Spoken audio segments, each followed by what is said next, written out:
Tapi kan itu kan tradisi, nggak bisa. Kalau dilarang kan nggak bisa. Itu tradisi keagamaan. Sama kayak di gereja itu iya. kan pasti lilin dan seperti tempat saya juga bakar dupa. Gitu. Tapi itu tradisi. Tradisi dan memang nanti bahkan untuk pelaksanaan itu kan pelaksanaan ritualnya itu kan secara apa? Secara global, secara global ya, itu sama. Tapi mungkin dungane beda karena agama Buddha di benten-benten.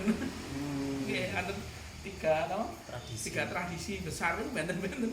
Nek sing Cina napa sing Mahayana niku karo Shaolin niku mosing kanggo basa Cina. Nek sing Theravada karo sing Bante-Pangan niku pendut niku nganggo bahasa Pali. Pali. Bahasa Pali niku bahasa mereka Sanskerta. Malawa nggih. Njur mulih nek sing kene wonten mulih nanti daerah kula kene wong Jawa ya basa Jawa. Ngoten.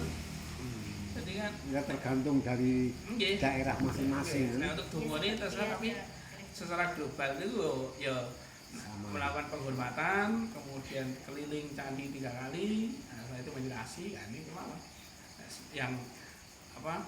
Ya paling nggak makan waktu nek kemarin kan yang baca banyak biasanya ya 1 jam.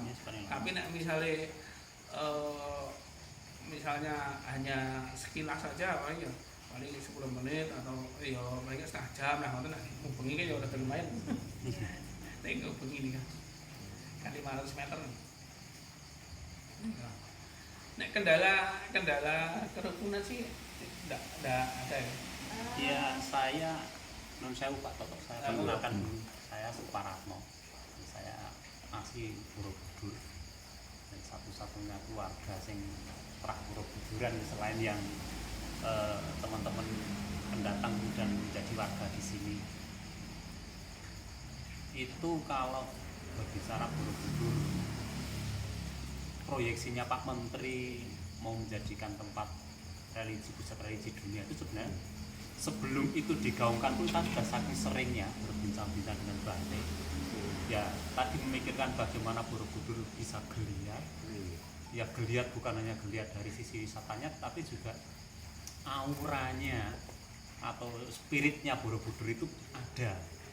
Jadi tidak bisa dibohongi kalau kita ini sebagai orang Jawa dan kami sebagai Buddhis itu ya namanya aura-aura spirit katakanlah gaib itu ada.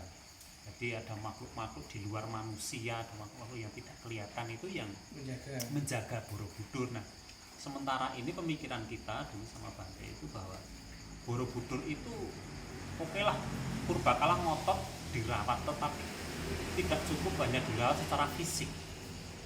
Karena ya bisa saja kalau misalnya kasar-kasaran kita nggak boleh sembahyang, ayo kita rame-rame baca mantra ngundang angin puting beliung sing budhe mos asik Borobudur.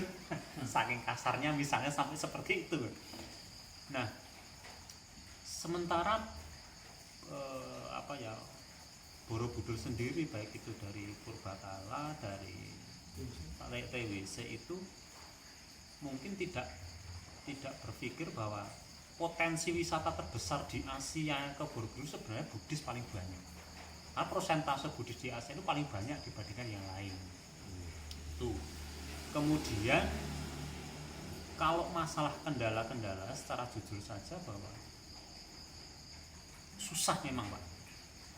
Boleh dikatakan oke lah, embel-embel itu selalu menggunakan aturan, undang-undang segala macam, tetapi saya melihatnya secara batin dan perasaan saya itu tidak bisa dipungkiri bahwa itu ada unsur apa namanya ya, iya, jadi ada unsur keyakinan yang beda yang kemudian seakan-akan ini ini nanti akan menjadi sesuatu yang menakutkan bagi masyarakat Borobudur. Ada orang seperti itu. Bahkan misalnya lagi contoh paling konkret itu ketika ada teman-teman, jadi kami ini kan banyak kalau ada di Borobudur itu kan sering ada acara besar Pak. Iya. Katakanlah misalnya ada Waisak, selain wisata yang sedang kita bangun, ada Waisak, ada Asada. Tamu-tamu yang datang ke Borobudur ini fasilitas yang tersedia di Borobudur tidak memadai, tidak menampung. Artinya misalnya seperti penginapan, tamu banyak kan di Magelang, di Jogja karena Borobudur tidak memadai, tidak mencukupi. Nah sementara karena saking seringnya ada acara, terkadang ada juga yang teman-teman orang-orang yang berduit dan sebagainya itu pengen punya rumah singgah di Borobudur misalnya, beli tanah di apa. Tapi begitu nanti beli tanah pasti terkendala di bidang entah perizinan, entah peruntukan di lingkungan masyarakatnya yang tidak bisa menerima karena wong butuh ora oleh nang kene bangun. Nah, itu jujur saja Masih ada cuy. sampai banyak, sekarang masih. banyak, Pak. Saya itu ada banyak sekali para bante, para biku, para umat yang minta untuk mencarikan tanah dan sebagainya untuk seperti itu. Susahnya di itu. Susahnya di itu. Terbentur pada peruntukan itu tadi. Jangankan untuk tempat-tempat ibadah, jadi untuk person saja kalau misalnya sing tuku wong Buddha. Nah, ini yang kadang-kadang bagi saya kok saking ngerinya gitu. Padahal jujur saja di kita di Buddhis tidak pernah ada pemikiran bahwa ayo mengembangkan sayap dan mengembangkan umat, tidak pernah. Jadi fungsi utama Borobudur yaitu tadi kepenginnya kita tetap bagaimana Borobudur itu hidup lahirnya, hidup batinnya Borobudur itu sendiri.